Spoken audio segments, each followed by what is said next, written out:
Hi guys, கொஞ்ச நேரம் clean பண்ணாமல் விட்டதில் இந்த ஆயில் ஸ்டாண்ட் வந்துட்டு பயங்கரமாக டஸ்ட் ஆகிடுச்சு. சரி, ஓகே, இன்னைக்கு வந்துட்டு க்ளீன் பண்ணிடலாம்னு சொல்லிட்டு எடுத்திருந்தேன். ஒயிட்டுங்கிறதுனால ஒரு 2 வீக்ஸ் தான் இருக்கும் க்ளீன் பண்ணி.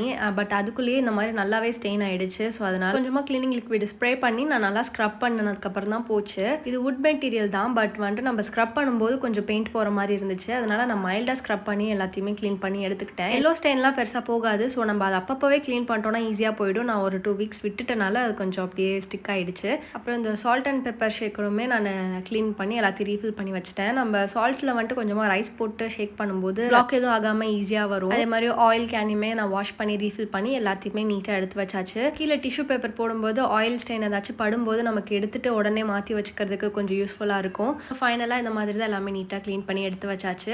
அன்றைக்கு காலையில் சப்பாத்தி செஞ்சுருந்தோம். ஸோ அதில் வந்துட்டு கொஞ்சமாக நான் பாலும் சர்க்கரையும் போட்டு சாப்பிட்டேன். எனக்கு இது ரொம்ப பிடிக்கும். எப்பயாச்சும் சப்பாத்தி செய்யும்போது இந்த மாதிரி நான் எடுத்து சாப்பிடுவேன். உங்களுக்கு என்னோட வீடியோஸ்லாம் பிடிச்சிருந்தா மறக்காமல் சப்ஸ்கிரைப் பண்ணிக்கோங்க. தேங்க்ஸ் ஃபார் வாட்சிங்.